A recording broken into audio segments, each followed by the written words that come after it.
ওং নমো ভগবতে বাসুদেবায়। জয় জগন্নাথ। সর্ব সাধুগুরু বৈষ্ণব চরণে দণ্ডবত প্রণাম। আমার ইউটিউবের যতগুলো দর্শকবৃন্দ আছো সবার চরণে দণ্ডবত প্রণাম জানিয়ে আজকে জানবো জগন্নাথ দেবের হাত নেই কেন। প্রভু আমার যুগে যুগে যতগুলি অবতার নিয়েছে একটু চিন্তা করে দেখো, সমস্ত অবতারে কিন্তু হাত পা সবকিছু আছে, কিন্তু এই জগন্নাথ অবতারে প্রভুর হাত নেই কেন? আর হাতগুলো এরকম করে কেন রেখেছে? সে অর্ধবাহু হাতছাড়া বাহুগুলো সামনের দিকে কেন রেখেছে? একটু চিন্তা করে দেখো। এই সমস্ত জিনিসগুলো আজকে একটু জানবো, একটু সঙ্গে থাকো। আর ভিডিওটি যদি ভালো লেগে থাকে একটু লাইক কমেন্ট শেয়ার করে সাবস্ক্রাইব করে পাশে থাকুন, বেল আইকন টিপে যেন সঙ্গে সঙ্গে ভিডিওগুলি সম্মুখে আসে। দেখো, ইন্দ্রদম্ন রাজা যখন স্বপ্নে আদেশ পেলেন যে আমার সমুদ্রে পুরীর সমুদ্রে দেখো একটি নিম কাঠ ভেসে যাচ্ছে, সেই নিম কাঠ তুলে এনে আমার মূর্তি তৈরি করো। তো তখন ইন্দ্রদম্ন রাজা পরের দিন সত্যি সত্যি সমুদ্রের পাড়ে গেলেন এবং দেখলেন যে হ্যাঁ, সত্যি সত্যি একটি নিমের কাঠ ভেসে আসছে। ইন্দ্রদম্ন রাজা কিন্তু বিশ্বাস করতে পারেনি, যার জন্যে সমুদ্রের পাড়ে গিয়ে দেখছেন যে সত্যিকারের স্বপ্নটা কি সত্যি না মিথ্যা। তখন ইন্দ্রদম্ন রাজা মন্দির নির্মাণ করলেন। কাকে দিয়ে? পুরো রাজ্যে ঢোল পিটিয়ে দিলেন যে একজন কারিগর লাগবে মন্দির এবং মূর্তি নির্মাণ করবে।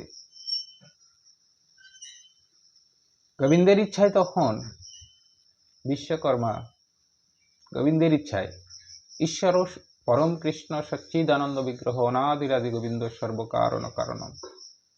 কারণ আছে, বিনা কারণে না, কিন্তু গোবিন্দের ইচ্ছায়, গোবিন্দের স্বইচ্ছায় বিশ্বকর্মা তখন এক কারিগরের রূপ ধারণ করে রাজার আলোয় এলেন, রাজপ্রাসাদে এলেন, এসে মন্দির নির্মাণ করলেন। মন্দির নির্মাণ করে রাজাকে বলছেন, হে রাজন, মন্দির তো নির্মাণ হলো, এবার বিগ্রহ নির্মাণের পালা। তো বিগ্রহ নির্মাণের পালা, আমি এই যে ঠাকুর ঘরে ঢুকে যাচ্ছি, ঠাকুর ঘরে ঢুকে যাচ্ছি, যতক্ষণ পর্যন্ত না আমি বলবো এই দরজা কিন্তু খুলবে না, তোমরা বাইরে থেকে লক করে দাও, দিয়ে চলে যাও।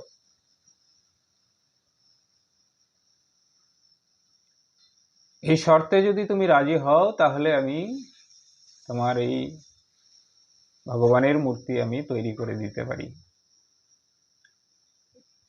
ইন্দ্রদম্ন রাজা ভাবলেন ঠিক আছে, কোনো অসুবিধা নেই। কেননা কেউ যদি স্বপ্নেও দর্শন করে, কোনো কারিগর যদি কোনো মূর্তি তৈরি করে, তো তোমরা হয়তো নিশ্চয়ই জানো যে স্বপ্নে দর্শন করলে প্রভু আমার সমস্ত, কৃষ্ণকে দর্শন করলে কৃষ্ণ রূপেই দর্শন দেবে, নারায়ণকে দর্শন করলে নারায়ণ রূপেই দর্শন করবে। কিন্তু ইন্দ্রদম্ন রাজা এটাই ভাবলেন যে হয়তো গেট বন্ধ করে সাধনা করে দেখে মূর্তি তৈরি করবে, যার জন্য বলছে। তো যাই হোক, যথারীতি গেট বন্ধ করে রাজা কিন্তু চলে গেলেন, বিশ্বকর্মা ঘরের অন্দরে থেকে গেলেন। ঘরের অন্দরে থেকে বিশ্বকর্মা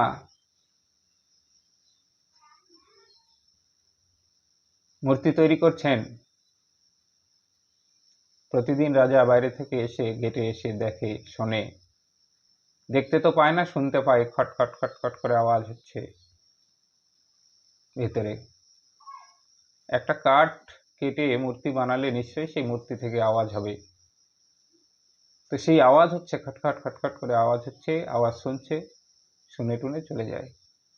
এইভাবে বহুদিন বিগত হয়ে যাচ্ছে, প্রতিদিন রাজা আসে আর শুনে শুনে চলে যায়। এইভাবে অনেক দিন যখন হয়ে যায়, অনেক দিন হয়ে যাওয়ার পরে গুন্ডিচা তখন রাজামশাইকে বলছে যে, রাজামশাই, তোমার মন্দিরের মূর্তির খবর কি হলো? তো রাজামশাই তখন বলছে যে, না, মূর্তির কাজ চলছে, যে মূর্তি তৈরি করছে ও যতক্ষণ না বলবে গেট খোলা যাবে না। তো রানীমা এখন বলছে, এতদিন হয়ে গেল এখনো মূর্তি তৈরি হয়নি? রাজামশাই বলছে, না, আমি প্রতিদিন যাই, গিয়ে শুনে আসি, কাজ চলছে ভিতরে, আওয়াজ হচ্ছে। তো রানীমা এখন সেদিন বলছে যে, চলো আমিও যাব। এবার রানীমাকে যেদিন নিয়ে গেছে, সেদিন কিন্তু আর কোনো শব্দ শুনতে পায়নি। তখন রানীমা বলছে যে, কই, ভিতরে তো কোনো আওয়াজ নেই, কোনো কিছু নেই, আর একটি মানুষ এতদিন ধরে গেট বন্ধ করে ভিতরে খেয়ে না খেয়ে মূর্তি তৈরি করছে, নিশ্চয়ই তো লোকটি বেঁচে নেই। এতদিন আবার কেউ না খেয়ে থাকতে পারে? নিশ্চয়ই লোকটি বেঁচে নেই। রাজামশাই, তুমি আর এর একটা ব্যবস্থা করো।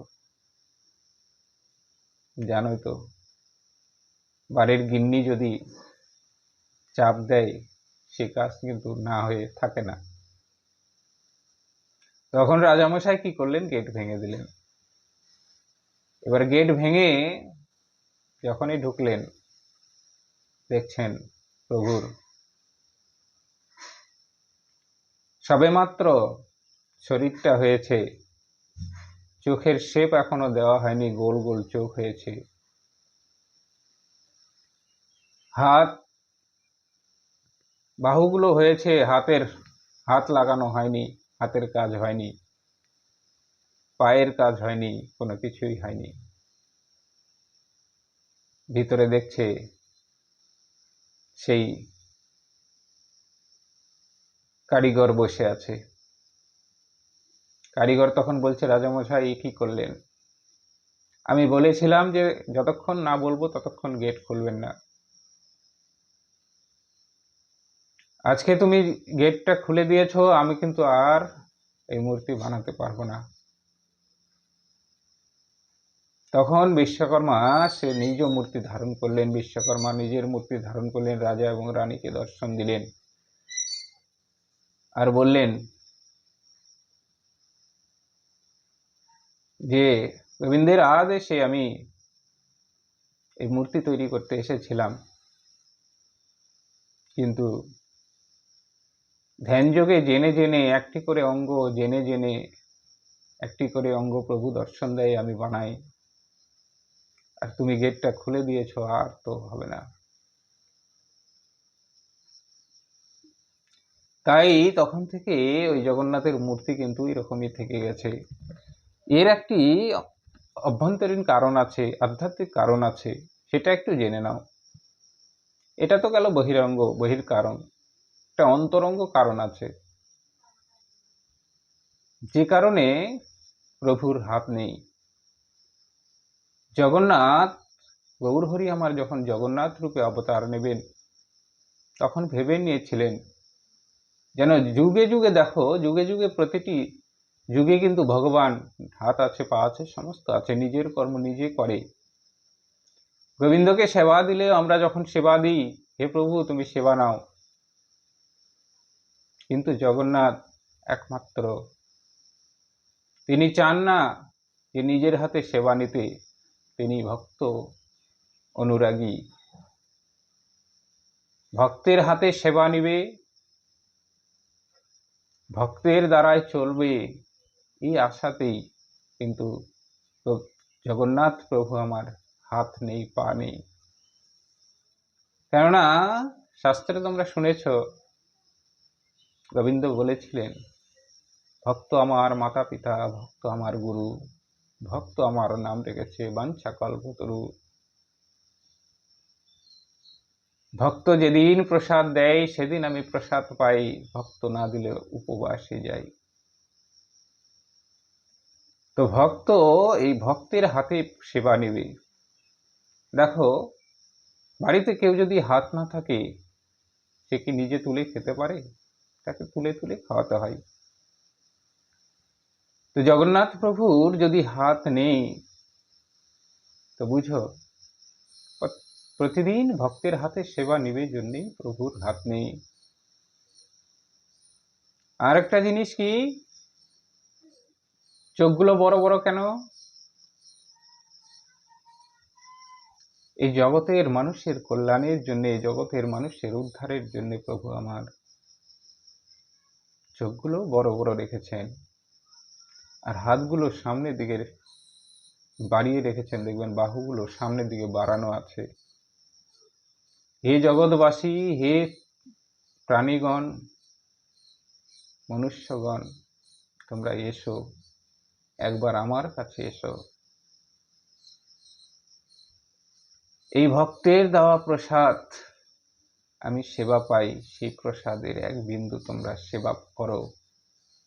এই প্রসাদের সেবাতে, প্রসাদের গুণে তোমরা উদ্ধার হয়ে যাবে, এই আশাই কিন্তু জগন্নাথ প্রভু আমার এই বিনা হাতে, বিনা পায়ে, বড় বড় চোখ নিয়ে এই যুগে কলির জীবের উদ্ধারের জন্যে, কলির জীবের করুণা করার জন্যে। কেননা প্রতিটি যুগে যুগে প্রভু আমার দেখলেন এইভাবে হচ্ছে না, সত্য যুগে এলেন তপ জপ, ত্রেতা যুগে দাপরে কৃষ্ণ নাম, কৃষ্ণ বলে ডেকে মানুষ উদ্ধার হোক। কলিযুগে গৌরহরি এলেন যে না, নাম বিলিয়ে বিলিয়ে উদ্ধার করব জীবকে, প্রাণীকে, তবুও পারলেন না। এবার গৌরহরি আমার জগন্নাথ রূপে ভেবেছেন যে মানুষকে প্রসাদ খেয়ে, না নাম করতে হবে, না গুণগান করতে হবে, না কিছু করতে হবে, না জাতিভেদ, না কিছু, শুধু প্রসাদ পেয়ে এই জীবের জগতের জীবকে আমি উদ্ধার করব। কত বড় করুণাময়ী গোবিন্দ আমার, কত বড় করুণাময়ী। নিজের চিন্তা না করে ভক্ত দিবে প্রসাদ পাবো, ভক্ত আসবে প্রসাদ পেয়ে উদ্ধার হবে, কত বড় আমাদের জন্য চিন্তা করে গোবিন্দ আমার, সেটা একবার ভেবে দেখো। সেই ভাবনাতেই কিন্তু জগন্নাথ প্রভু আমার এই বিনা হাতে বিনা পায়ে এসে দুহাত বাড়িয়ে ডাকছে, হে জগতের জীব, তোমরা আর দূরে থেকো না, এসো, এসো আমার কাছে, এসো, এসো আমার কাছে। জয় জগন্নাথ, জয় প্রভু জগন্নাথ, জয় জগন্নাথ।